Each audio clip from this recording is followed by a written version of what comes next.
지난주에는 두 가지 반론을 통해서 행위로 구원받는다는 것이 아니라는 것을 나누었습니다. 지난주에 첫 번째 나눈 반론은 마가복음 10장에 나오는 부자 청년의 이야기였습니다. 이 부자 청년은 내가 다 계명을 지켰나이다 라고 주님 앞에 이야기했습니다. 그러나 주님께서는 한 가지 부족한 것이 있다라고 말씀하심으로써 그가 계명을 온전히 지키지 못했다는 것과 계명을 통해서 구원받을 수 없다는 것을 또한 말씀해 주셨습니다. 두 번째 반론은 마태복음 25장에 나오는 것으로서 악인과 또한 의인에 대한 비교였습니다. 의인은 이웃에게 이것도 했고 저것도 했지만은 나는 그것을 했는지 기억조차 하지 못했다는 것을 나누었습니다. 그래서 의인은 영생에 악인은 영벌에 처해졌다라는 그러한 이야기였습니다. 이 두 가지 말씀은 행위로 구원받는 말씀이 아니다는 것을 또한 나누었습니다. 오늘은 불법이 사함을 받고 죄가 가려짐을 받는 사람은 복이 있다는 교리, 다시 말하면 죄들의 용서와 전가된 의의 교리를 부인하면 어떤 혼란이 있는지를 나누도록 하겠습니다. 하나님께서 칭의의 믿음과 같이 특별한 믿음을 정해놓으신 이유는 죄인은 하나님께 나아갈 수 없기 때문에 그렇습니다. 죄인은 단지 그리스도 안에 계시된 하나님, 죄를 용서하시는 하나님, 의롭다 하시는 하나님이라는 그 모습을 통해서만 하나님을 구할 수 있기 때문에 그렇습니다. 우리는 칭의의 두 가지 요소, 죄들의 용서와 의의 전가라는 것을 배웠습니다. 그래서 오늘은 첫 번째로 만일 우리가 그 교리를 부인한다면 하나님의 말씀을 제멋대로 거짓말로 만들어 버린다는 것을 나누도록 하고, 두 번째는 요한복음 11장에 나오는 나사로 사건을 통해서 우리로 하여금 무엇을 믿게 하시는지, 어떤 방식을 통해서 믿게 하시는지를 살펴보도록 하겠습니다. 로마서 3장에서는 하나님은 믿음의 대상을 예수 그리스도라고 말씀해 주셨습니다. 특별히 27절에서는 칭의의 믿음을 예수 그리스도를 믿는 것이라고 말씀해 주셨습니다. 그리고 4장 5절에서는 경건하지 아니한 자를 의롭다 하시는 하나님을 그 믿음의 대상이라고도 말씀해 주셨습니다.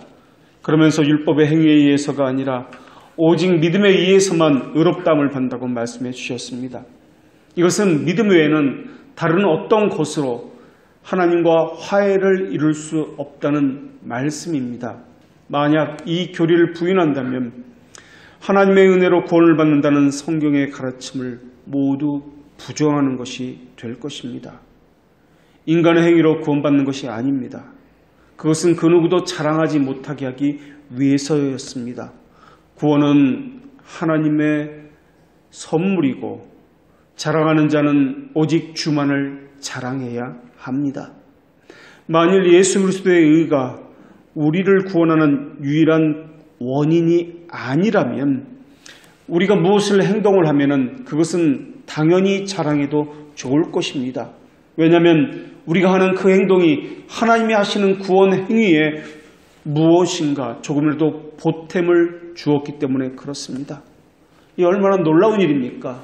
우리가 하나님의 전 우주적인 사역에 보탬이 된다는 것 말입니다. 그러나 하나님은 그렇게 말씀하지 않으셨습니다. 오히려 경건하지 않는 자들을 의롭다 하신다고 말씀해 주셨습니다. 불법이 사함을 받고 의롭다함을 얻는다라고 말씀해 주셨습니다. 그런데 우리 안에는 모두가 알미니안적인 성향을 가지고 있습니다. 펠라기우스적인 그러한 성향을 가지고 있습니다. 내가 무언가 일을 해야 안심이 되고 자기 수고에 땀을 흘려야 마음이 평안해지고 보람도 느끼고 있습니다. 교회가 무언가 들썩거리고 사람들이 바삐 움직이고 수많은 프로그램이 정신없이 돌아가야 좋은 교회의 모습이다라고 그렇게 본다는 것입니다. 이들은 믿음의 시작을 사람의 의지에 있다고 말을 합니다. 그리고 믿음의 증진은 하나님의 은혜다라고 말을 합니다. 그러나 만일 이 칭의 교리를 부인한다면 우리가 어떤 믿음을 고백하든지 간에 그 사람은 거짓 믿음을 가진 사람이 될 것이며 잘못된 신앙을 하는 사람이 될 것입니다. 만일 우리 가운데 무슨 심각한 문제가 생겼는데 누군가가 중보기도를 통해서 그들의 수고 덕분에 여러분이 가진 그 문제가 해결받았다고 말을 한다면, 그래서 그들에게 고맙다고 밥을 샀다면 여러분 이미 신앙에 심각한 문제를 가졌다는 것을 증명한 셈입니다. 이것은 유일한 중보자이신 예수 그리스도를 부정하는 것이요 사람의 행위에 의해서 하나님을 움직인다라고 생각하기 때문에 그렇습니다. 사람이 기도했기 때문에 하나님이 감동을 받아서 하나님 뜻을 바꾸었다. 사람들의 중재를 보탠다는 것은 예수님의 중재가 부족하다는 불경스러운 생각에서 비롯된 것입니다. 예수님의 죽으심으로는 부족하기 때문에 우리의 수고와 죽음도 보태야 한다고 생각하는 것입니다. 예수님의 의로움이 부족하기 때문에 우리의 의로움도 보태야 한다고 생각하고 있기 때문에 그렇습니다. 그것은 하나님을 매우 욕되게 하는 것입니다. 사람의 수고와 노력을 그분의 죽음에 보태야 비로소 그분이 충분하게 될 것이라고 생각한다면 그것은 아주 잘못된 것입니다. 그런데도 그러한 잘못된 교리를 전하는 사람들이 너무나 많이 있습니다. 하나님에게 우리의 수고를 더해야 하나님의 응답이 있고 우리의 눈물을 더해야 하나님이 감동해서 하나님의 뜻을 바꾸고 있다면 그것은 자존하신 하나님이 아닐 것입니다. 그리스도의 중재가 부족한 양 다른 사람들의 중재를 보태고 그리스도의 죽음이 부족한 양 우리의 죽음을 보탠다면 이것보다 불경스러운 일이 또 어디에 있단 말입니까? 주의 능동적이고 수동적인 순종이 우리의 의로 여겨졌다는 사실을 부인함으로써 수많은 거짓과 잘못된 신앙을 가질 수밖에 없다라는 것입니다. 자기의 행실을 의지하는 자는 그 행실에 의해서 심판을 받을 것입니다. 그들은 성소의 저울로서 자기의 숨겨진 생각도 또 마음에 품은 감정도 그냥 보고 지나친 의로움에 대한 무관심도 모두 저울질 받게 될 것입니다. 그리고 그들은 무게가 엄청나게 모자라다는 사실도 깨닫게 될 것입니다.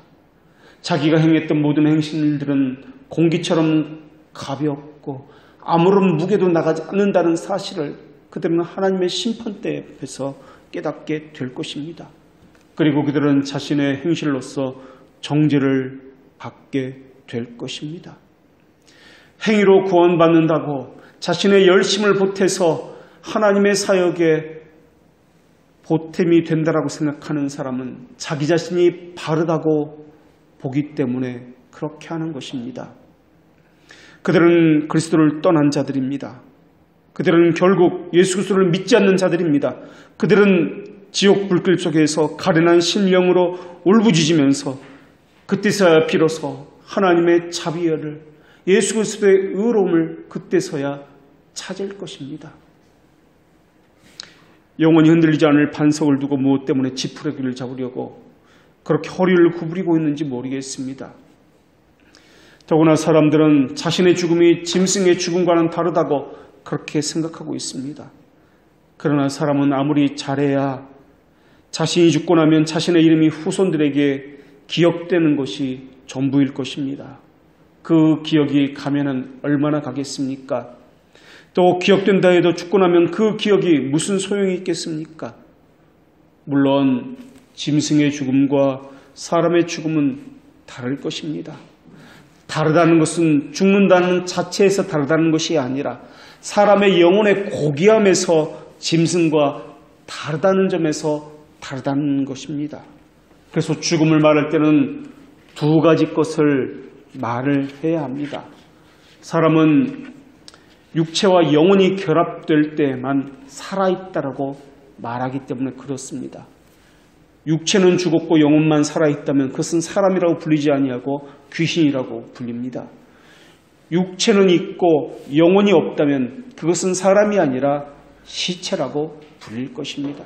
그렇기 때문에 육체도 살아있고 영혼도 살아있어서 이 둘이 결합해 있을 때에만 살아있다라고 말할 수 있습니다. 사람은 영혼과 육체가 서로 나뉠 수 없는 존재로 그렇게 창조되었기 때문에 그렇습니다. 구원의 완성도 마찬가지입니다. 영혼만 하늘나라로 가는 것을 말하지 않습니다. 진정한 구원이라는 것은 영혼과 육체가 모두에 대한 구원입니다. 우리의 육체는 생존의 기능을 유지함으로써 살아있다고 말할 수 있지만 영혼은 하나님과 연합되어서 생명이 연결되어 있을 때에만 살아있다라고 말할 수 있습니다. 그러나 죄가 들어와서 하나님과의 영적인 연결을 끊어 놓았습니다. 성경은 그것을 죽음이라고 그렇게 이야기합니다. 그래서 거듭나지 않은 사람의 영혼은 육체가 움직일 수 있게 하는 최소한의 역할만 할 뿐 영혼의 기능은 다 잃어버렸습니다. 하나님은 사람을 흙으로 빚으시고 그 코에 생기를 불어넣어 살아있는 사람으로 만드셨습니다.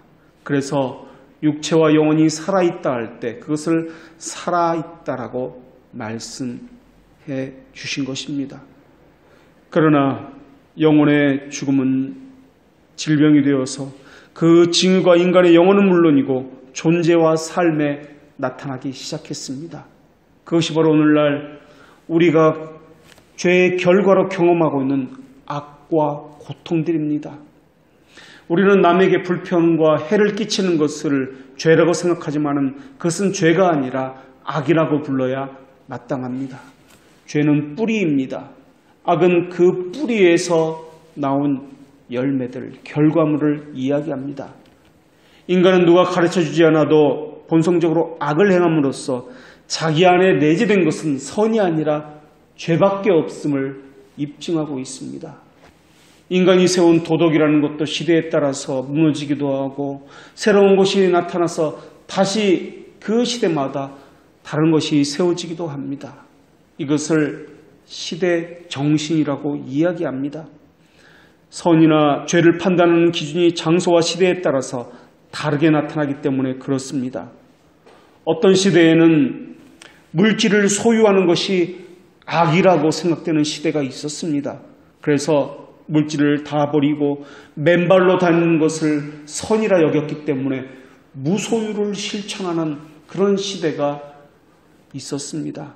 또 어떤 시대는 물질을 더 많이 갖는 것을 선이라고 여겼고 복받는 것이라고 여겼던 그러한 시대도 있었습니다. 그러나 하나님은 죄라는 것을 두 가지로 말씀해 주셨습니다. 첫째는 하나님의 명령을 거역하는 것이요, 두 번째는 하나님의 법에 온전히 순종하지 못하는 것이라고 말씀해 주셨습니다. 전자는 하나님을 적극적으로 대적하는 것이요, 후자는 하나님에게 순종할 능력이 우리 안에 없어서 하나님의 말씀에 온전히 순종하지 못하는 상태를 이야기합니다. 하나님은 인간을 창조하실 때 하나님에게 절대 의존의 관계에 서 있도록 그렇게 창조하셨습니다. 그러나 죄를 지은 이후에 이 관계가 깨어져 버리고 자기 의지로서 살아가는 존재가 되어버린 것입니다. 그래서 한편으로는 인간은 하나님을 갈망하면서도 또 한편으로는 하나님으로부터 도망쳐서 자기 힘으로 자기를 의지해서 살아가려고 하는 그러한 존재가 된 것입니다. 하나님께서는 이러한 고통의 근원적인 문제를 해결하기 위해서 하나님의 은혜를 나타내 주셨는데 그것이 바로 예수 그리스도이십니다. 인간은 자기를 구원할 능력이 없습니다. 그런데도 스스로 자기를 구원할 수 있다고 여기고 있고 또한 많은 노력을 지금까지 해왔습니다. 인간은 전적인 무능력을 가지고 있기 때문에 인간 밖으로부터 오는 구원을 기대해야 하는데도 불구하고 말입니다. 예수님께서는 이 문제를 해결하기 위해서 인간의 밖으로부터 외부로부터 우리를 구원하기 위해서 이 땅에 오신 것입니다. 구약에 예언된 복음으로 죄들의 용서에 대한 약속을 하셨고 그 약속대로 이 땅에 오셨고 죄들에 대한 회개를 촉구함으로써 복음을 선포하셨습니다. 그런데 사람들은 구원에 대해서 오해하기 시작했습니다. 죄로부터의 구원을 이야기하는 것이 아니라 정치나 경제적인 압제로부터의 구원을 이야기하기 시작했습니다. 그러다 보니까 성경을 왜곡하고 또한 예수님을 왜곡했습니다. 거기다 유일한 구원의 길인 오직 예수 그리스도만을 통하지 않고서도 사람의 힘으로 구원받을 수 있다고 생각했습니다. 그러나 성경은 그렇게 말하고 있지 않습니다. 예수 그리스도의 십자가의 죽으심과 율법에 대한 순종을 그것을 예수 그리스도를 믿는 자에게 그들의 의로 간주해 주셨다라고 말씀하신 것입니다. 그것이 아니고는 그들의 행위대로 심판하셔야만 했습니다. 이것이 경건하지 아니한 자를 의롭다 하시는 이를 믿는 자에게 그의 믿음을 의로 여기신다는 말씀입니다. 우리가 구원받는다는 것은 하나님이 의로우시다, 거룩하시다는 것을 믿는 것으로 구원받는 것이 아닙니다. 예수 그리스도를 믿음으로 경건하지 않는 자를 의롭다 여기신다는 그 약속하신 그 하나님을 믿음으로써 구원 얻는 것입니다. 우리가 그분 안에서 그분을 믿음으로 말미암아 담대함과 확신을 가지고 하나님 앞에 나아감을 얻습니다. 하나님께서 그리스도 안에서라고 말씀하신 그 이유는 그리스도 안에서라는 그 말씀은 언약을 말씀하기 위해서였습니다.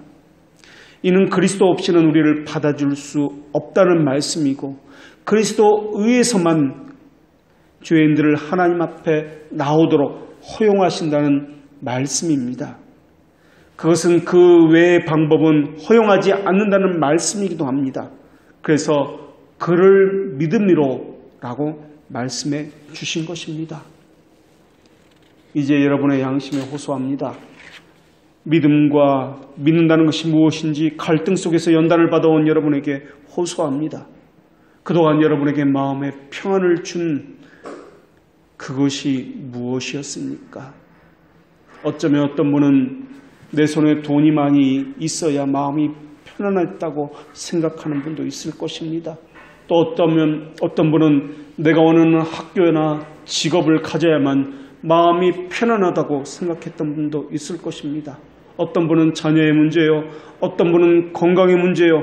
사람마다 각자 다른 이유를 가지고 평안을 얻었다라고 생각했는지도 모르겠습니다. 또 심지어 어떤 사람은 하나님을 아는 지식을 많이 가졌다는 것이 자신을 평안하게 했다고 생각하는 사람도 있을지도 모르겠습니다. 그러나 하나님은 불경건 속으로 떨어져 파탈한 자들은 오직 자기 이름을 위하여 의롭다 하시는 예수 그리스도를 붙잡은 다음에만 진정한 평안이 온다라고 말씀하셨다는 사실입니다. 하나님은 의롭다함을 얻어준 예수 그리스도를 붙잡은 다음에야 비로소 근심과 또한 염려가 사라지고 진정한 참된 평안이 온다라고 말씀해 주셨습니다. 이것은 우리가 은혜를 받으면 지금까지 가져왔던 근심과 걱정이 사라지고 이제는 주 안에서 죽어도 좋다라는 그 행복감, 그 마음이 드는 것과 같은 이치입니다. 그것을 행복이라 여기며 그것이 내가 마땅히 해야 할 일이라 여기는 것과 마찬가지입니다. 그러나 예수님의 은혜를 잊어버리면 그때는 수많은 걱정과 염려가 밀려옵니다. 그런데 그때 하는 걱정과 염려는 모두가 다 썩어질 것에 대한 염려였습니다. 하나님은 갈라디아서 3장 2절에서 오직 복음만이 성령을 전달해 주신다는 말씀을 하시면서 너희가 성령을 받은 것은 율법의 행위로냐 아니면 듣고 믿음으로냐라고 물으셨습니다. 여기서 성령은 하나님께서 에베소 1장 13절과 고린도전서 2장 12절에서 말씀하신 것처럼 구원을 인쳐주시는 하나님의 영을 의미합니다. 하나님은 에베소서 1장 13절에서 이렇게 말씀하셨습니다. 그 안에서 너희도 진리의 말씀 곧 너희의 구원의 복음을 듣고 그 안에서 또한 믿어 약속의 성령으로 인치심을 받았나니. 또 고린도전서 2장 12절에서는 이렇게 말씀해 주셨습니다. 우리가 세상의 영을 받지 아니하고 오직 하나님으로부터 온 영을 받았으니 이는 우리로 하여금 하나님께서 우리에게 은혜로 주신 것들을 알게 하려 하심이라. 성령께서 우리에게 알게 하신 교리가 무엇이었습니까? 율법의 행위로 구원받는다는 교리였습니까? 아니면 오직 믿음으로 행한 것이 없이 구원받는다는 교리였습니까? 하나님께서 우리에게 알려주신 것은 믿음으로만 구원받는다는 것이었습니다. 믿음으로만 구원받는다는 이 말은 사람에게서 기인하지 않는다는 말씀입니다. 오직 하나님의 방법과 하나님의 수단에 의해서만 행해서 나타나는 것이지 사람에게서 구원의 원인을 찾지 않으신다는 말씀입니다. 우리는 우리 스스로 하나님이 하신 어떤 약속도 붙잡지 못합니다. 우리 스스로 하나님께 나아가지도 못하며 하나님과 협정을 맺지도 못하며 하나님을 의지할 수도 없습니다. 확신에 의해서도 안 되며 하나님을 향한 전적인 신뢰에 의해서도 안 됩니다. 마음으로 의지해도 안 되고 의지로 순종할 수도 없습니다. 우리에게서 나오는 것으로 아무것도 할 수가 없습니다. 오직 하나님에게서 기인하는 것으로만 가능합니다. 이것의 가장 좋은 예가 요한복음 11장에 나타난 나사로의 부활 이야기입니다. 나사로는 죽어가고 있었습니다. 마르다는 자기 동생을 살리기 위해서 예수님을 만났습니다. 예수님은 나사로가 죽어가고 있다는 말을 듣자 죽어가는 사람을 살리기 위해서 길을 재촉해서 서두르야 마땅한데도 불구하고 오히려 가던 길을 멈추고 더 일부러 지체하셨습니다. 마치 나사로가 죽든 말든 나와는 상관이 없다 하는 것처럼 일부러 시간을 더 지체하셨던 것입니다. 이 부분에 대해서 하나님은 요한복음 11장 5절과 6절에서 이렇게 말씀하십니다. 예수께서 본래 마르다와 그 동생과 나사로를 사랑하시더니 나사로가 병들었다 함을 들으시고 그 계시던 곳에 이틀을 더 유하시고 사랑했기 때문에 병들었다 함을 듣고 이틀을 더 지체했다는 것입니다. 사랑이 있기 때문에 병들었다는 말을 듣고 이틀을 더 지체했다.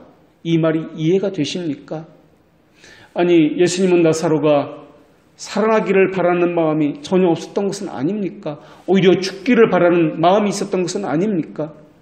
병들었다 함을 듣고 일부러 이틀이나 더 머물렀다 하는 것을 우리가 어떻게 이해해야 하는 것입니까? 그런데 이 이야기의 핵심은 하나님의 영광을 위해서라는 이 말씀에 있습니다. 4절에서 이렇게 하나님은 말씀하십니다. 예수께서 들으시고 이르시되 이 병은 죽을 병이 아니라 하나님의 영광을 위함이요 하나님의 아들이 이로 말미암아 영광을 받게 하려 함이라 하시더라. 죽을 병이 아니라고 말씀하셨습니다. 그런데 나사로가 죽었습니다. 이것은 어떻게 설명해야 하는 것입니까? 마르다는 예수님이 오시자 폭풍같이 오열하면서 원망의 말을 쏟아냅니다. 성경은 그 부분을 이렇게 묘사합니다. 마르다가 예수께 여짜오되 주께서 여기 계셨더라면 내 오라비가 죽지 아니하였겠나이다. 헌데 죽게 되었습니다와 죽었다라는 이 말은 엄청난 차이가 있습니다. 이 둘의 차이는 아직 소망이 있습니다와 소망이 이젠 끊어졌습니다. 라는 차이입니다. 죽게 되었습니다는 아직 살아 있습니다라는 말입니다. 그러나 죽었습니다라는 것은 모든 상황이 종료되었습니다라는 말입니다. 그러자 예수님은 마르다에게 나사로가 다시 살아날 것이라고 말씀하셨습니다. 물론 마르다도 그 예수님의 말씀에 동의합니다. 그런데 이상한 것은 마르다가 마지막 날 부활 때에는 다시 살아날 줄을, 일어날 줄을 내가 아나이다라고 말을 하고 있다는 것입니다. 지금 살아난다는 말이 아니라 마지막 날에 다시 살아난다. 이것이 마르다의 생각입니다. 이제 나사로는 죽었으니 다 끝났습니다. 라는 것이 마르다의 생각이었습니다. 그래서 예수님은 나사로를 살리기 이전에 마르다의 마음을 먼저 예수님이 누구인지 바르게 알게 하는 것으로 이끄셔야만 했습니다. 예수님은 마르다의 믿음을 새롭게 해주시기 위해서 이렇게 말씀하셨습니다. 예수께서 이르시되 나는 부활이요 생명이니 나를 믿는 자는 죽어도 살겠고 무릇 살아서 나를 믿는 자는 영원히 죽지 아니하리니 이것을 내가 믿느냐? 예수님은 구원받는 방법에 대해서 정확하게 말씀해 주셨습니다. 이것을 내가 믿느냐? 예수님께서 마르다에게 하신 말씀의 방식을 보면은 마치 우리에게 있는 신앙 고백을 생각나게 합니다. 사도신경이나 니케아 신조는 나는 믿습니다 또는 우리는 믿습니다로 시작되는 고백입니다. 이것을 네가 믿느냐는 주님의 그 질문에 우리는 마르다처럼 나는 믿습니다 라고 고백하고 있습니다. 우리는 믿습니다 라고 대답하고 있습니다. 예수님은 마르다에게 사도신경에서 고백하는 것처럼 문답식으로 가르쳐 주셨습니다. 주님이 어떤 분인지를 믿는다는 것이 어떤 의미인지도 알려주셨습니다. 마르다의 고백, 네 믿습니다라고 고백했습니다. 그러나 마르다는 믿었던 것이 아닙니다. 마르다의 이해 부족, 잘못된 믿음에 대해서 주님은 가르치기 시작하셨습니다. 마르다는 처음에는 예수님이 병을 고친다는 사실을 알았습니다. 알았기 때문에 자신의 간구를 들으신다는 것을 알았고 예수님에게 청했던 것입니다. 고쳐주시기를 말입니다. 그러나 예수님은 일부러 늦게 오셨습니다. 나사로가 죽음으로써 이제 상황이 종료되었습니다. 예수님이 살아날 것이라고 말씀했지만은 마지막 때에는 살아날 것을 압니다라고 말하는 것으로 보아서 마르다는 아직 예수님이 누군지 분명히 알지 못하고 있는 것이 확실합니다. 그러나 예수님은 이렇게 말씀하셨습니다. 나를 믿는 자는 비록 죽을지라도 살 것이요. 이 말씀은 반드시 그렇게 된다는 필수 불가결한 결과를 내포하고 있는 말씀이었습니다. 이런 상황으로 볼 때 마르다는 믿음이 있는 것처럼 그렇게 고백을 했지만은 실상은 잘못 믿고 있었음이 이 말씀을 통해서 드러난다는 것입니다. 아직 마르다는 예수님이 누군지 정확히 알지 못하고 있던 것이 분명했습니다. 예수님은 그것을 아셨고 그 깊이 숨겨진 마르다의 믿음의 실상을 자기 스스로 들여다보게 하신 것입니다. 그리고 가르침을 주셔서 깨닫게 하신 것입니다. 그런데 나는 부활이요 생명이다 하시는 이 말씀은 나사로를 살리고 나서 하신 말씀이 아니라 죽어 있을 때 살리시기 전에 하신 말씀이라는 것을 주목해야 할 것입니다. 그것을 믿도록 이끄신 것도 예수님이십니다. 깨닫게 하시고 믿음으로 인도하시는 것도 예수님이십니다. 또 하나님의 사랑이 어떠한지 보이신 것도 예수님이셨습니다. 하나님의 부성에 대한 말씀은 모든 세대에 걸쳐 믿어야 하는 믿음의 진술입니다. 그것은 나사로가 살았든 살지 않았든 기적이 있든 없든 그것과는 전혀 상관없이 말입니다. 믿기만 하라는 말씀은 예수님을 믿으라는 말씀입니다. 이것은 예수님을 계속 바라보라는 요구입니다. 지금 변화된 상황을 보지 말라는 요구입니다. 이미 나사로가 죽었기 때문에 우리 관점에서는 더 이상 기대할 것이 없습니다. 절망만이 있습니다. 우리가 보기에는 이미 끝나버린 상황입니다. 그러나 예수님은 변한 것이 없습니다. 그분은 인간의 조건이나 외적인 상황에 따라 일하는 분이 아니기 때문에 그렇습니다. 예수님은 사람의 조건과 행위에 따라 움직이시는 분이 아니라 예수님 스스로의 뜻에 따라 움직이는 분이기 때문에 그렇습니다. 믿기만 하라. 이 말씀은 눈앞에 벌어진 상황을 믿지 말라는 뜻이기도 합니다. 상황을 초월해서 일하시는 예수님을 믿으라는 요청이기도 합니다. 예수님은 그러면서 믿는 자는 누구나 죽을지라도 살 것이요 죽지 않을 것이라고 약속하셨습니다. 마르다의 믿음도 예수님이 이끌어 주셔서 믿게 하신 것이요 결국 마르다에게 생명과 부활의 근원이 어디에서 나오는지도 몸소 보여주신 것도 예수님이고 그것을 깨닫게 해주신 것도 예수님이십니다. 마르다는 스스로 한 것이 아무것도 없습니다. 믿었다고 생각했지만 믿지 않았습니다. 오히려 원망했고 상황만 바라보았고 애통해했고 절망했고 모든 소망을 다 끊어버렸습니다. 상황을 통해서 보이는 대로 믿었기 때문에 그렇습니다. 그러나 이제는 예수님의 가르침을 받고 마르다는 세 가지 차원의 믿음을 고백하게 됩니다. 주는 그리스도시요 세상에 오시는 하나님의 아들인 줄 내가 믿나이다. 주라는 고백, 그리스도라는 고백, 하나님의 아들이라는 고백입니다. 주라는 고백은 내가 종이라는 고백이요 그리스도라는 고백은 그분이 우리가 지금까지 기다려왔던 바로 메시아라는 고백이며 하나님의 아들이라는 고백은 바로 그분이 하나님이시라는 고백입니다. 자신의 동생 나사로는 이미 나흘 전에 죽었습니다. 이 마르다의 고백은 전혀 상황이 바뀌지 않은 상황에서 한 고백입니다. 나사로가 살아난 다음에 자기 눈으로 이적을 체험하고 한 고백이 아니라는 것입니다. 마르다는 자신이 지금 처한 상황이 어떠하든지 그거는 전혀 상관없이 예수님을 만났기 때문에 위대한 고백을 하게 된 것입니다. 사람과 상황을 주목한 것이 아니라 예수님을 바라보기 시작한 것입니다. 마르다를 그렇게 만드시는 분은 예수님이셨습니다. 예수님은 생명이 붙어 있어야만 일하시는 분이 아닙니다. 죽어서 냄새가 나는 시체일 때 오히려 하나님의 영광을 위함이라고 말씀하시는 분이 예수님이십니다. 인간의 조건에 근거해서 일하시는 분이 아니라는 것입니다. 예수님은 그 무엇에 의지해서 일하지 않는다는 것을 몸소 보여주고 있는 것입니다.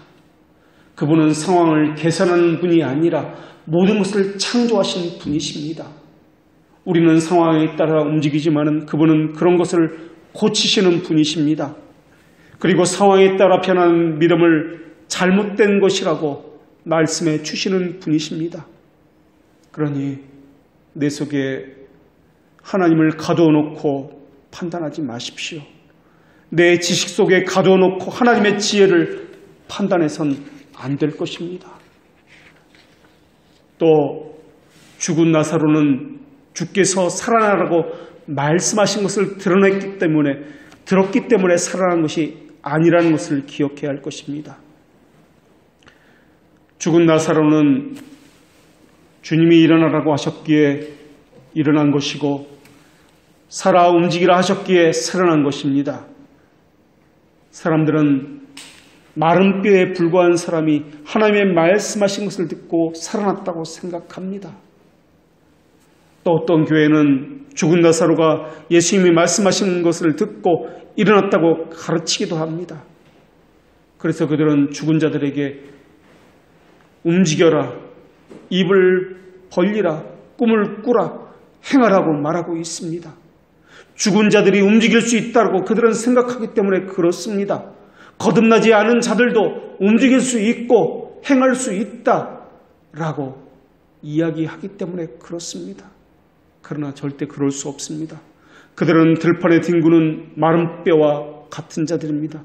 그들은 이미 썩은 냄새가 나는 시체에 불과할 뿐입니다. 그들은 들을 수도 없고 스스로 움직일 수도 없습니다. 움직이게 하시는 분은 하나님이시여 오직 예수 그리스도의 의에 의해서만 모든 것이 이루어지는 것입니다. 그러나 사람들은 이 칭의교를 반대합니다. 사람이 무언가 할 수 있다 여기기 때문에 그렇습니다. 말로는 이 칭의교를 외치나 실제로는 행위를 강조해서 우리가 무언가 할 수 있다라고 가르칩니다. 그러나 그렇지 않습니다. 오늘 본문에서도 하나님께서 말씀하셨듯이 일한 것이 없이 하나님께 의로 여기심을 받은 자들의 복에 대해서 우리는 말씀을 들었습니다. 그들은 불법이 사함을 받고 죄가 가려짐을 받은 사람입니다. 그들의 복은 스스로 쟁취한 것이 아니라 주께서 그 죄를 인정하지 아니하심으로 값없이 얻은 복입니다. 행해서 얻은 복이 아니라 행하지 않고도 얻게 된 복입니다. 많은 사람들이 어리석다고 생각하더라도 이 교리는 우리에게 너무나 고귀한 교리입니다. 그렇다면 여러분에게 묻겠습니다. 여러분은 우리 신앙의 선배들이 그랬던 것처럼, 예레미야 선지자가 그랬던 것처럼 주는 우리의 의라고 말할 수 있습니까? 여러분은 도마처럼 믿으며 나의 주시며 나의 하나님이시다라고 고백할 수 있습니까? 여러분은 정말 마르다처럼 주는 그리스도시요 세상에 오시는 하나님의 아들이신 줄 내가 믿나이다라고 고백할 수 있습니까? 그리스도는 여러분의 거룩함이 되셨습니다. 주가 우리의 의라는 말은 우리에게 전가된 그리스도의 의라는 말과 아울러서 우리에게 역사하신 거룩함을 뜻하는 말이기도 합니다. 하나님 우리 주님께서 행하신 이 두 가지를 우리 것이라 여겨주셨습니다. 이 둘은 결코 나뉘어지지 않으며 앞으로도 변함이 없을 것입니다. 만일 여러분이 그리스도의 피로 의롭게 되었다면 여러분은 또한 주의 성령으로 거룩하게 되었습니다. 이런 의미로서 여러분은 주는 우리의 의라고 말할 수 있어야 하며 여러분은 스스로 나는 불법이 사함을 받고 죄가 가려짐을 받은 자라고 말할 수 있어야 합니다. 그런 고백을 할 수 있게 된 사람은 분명 범죄와 원죄를 혐오하고 자신의 믿음 없음을 고백하게 될 것이고 자기 자신의 의에 대해서 역고하게 될 것입니다. 어떤 사람은 아직도 길을 몰라서 방황합니다. 어떤 사람은 아직도 자기 의에 사로잡혀서 무지 가운데서 자기 것을 고집하고 있습니다. 그러나 우리는 그리스도의 의를 갈급해하고 있습니다. 우리가 그리스도의 의로움으로 옷 입고 하나님의 심판대 앞에 설 수 있다면 얼마나 좋을까요? 오직 그리스도의 의만이, 오직 그리스도의 의만이 우리의 의가 됩니다. 하나님, 우리에게 그리스도만을 주시옵소서라고 우리는 기도해야 합니다. 우리는 또한 이렇게 기도해야 합니다. 오 자비로우신 주님이시여, 우리는 주님만으로 만족합니다. 내 영혼이 주님의 의를 영원히 찬양하나이다 라고 말입니다. 여러분은 마음의 언어로 주님만이 우리의 의라고 고백한 적이 있었습니까? 주님은 팔을 벌려서 여러분의 영혼을 안고서 나의 사랑하는 자는 내게 속하였고 나는 그에게 속하였다고 말씀해 주실 것입니다. 예수 그리스도는 우리의 의입니다. 수많은 의 가운데 하나가 아니라 유일한 의입니다. 그리스도께서 여러분을 의롭다 하셨는데 누가 정죄할 수 있단 말입니까? 그리스도께서 우리를 위해서 죽으셨습니다. 그리고 우리를 위해서 다시 사셨습니다. 그리고 우리를 위해서 언제나 그분은 기도하고 계십니다. 이제 그분의 은혜로 의롭게 된 여러분은 하나님과 화목하게 되었습니다. 여러분의 안고 일어섬을 보고 계시며 여러분의 마음의 미세한 움직임도 다 알고 계시며 여러분이 무엇을 염려하는지, 무엇을 필요로 하는지, 여러분에게 일어났던 일이 무엇이며 앞으로 일어날 일이 무엇인지도 다 알고 계십니다. 만일 지금까지 수많은 죄를 저질렀더라도 그 모든 죄 역시 예수 그리스도 안에서 죄사함을 받았습니다. 그러니 예수 그리스도 안에 있는 자에게는 결코 정죄함이 없다는 말씀을 믿으십시오. 주께서는 죽음을 이기시고 부활하셨습니다. 그렇기 때문에 생명이나 죽음이나 다 모두가 예수 그리스도 안에 있는 자들의 것입니다. 여러분을 위해서 죽으셨던 그리스도의 사랑을 생각해 보십시오. 여러분의 믿음 없음을 도우셨고 깨닫게 하셨고 여러분이 믿지 않으려는 그 예수님을 믿게 하셨던 그분이 누구신지 그분을 바라보십시오. 여러분이 만약 불법이 사함을 받고 죄가 가려짐을 받았다면 주의 은혜를 끊임없이 여러분의 입술로 고백해야 할 것입니다.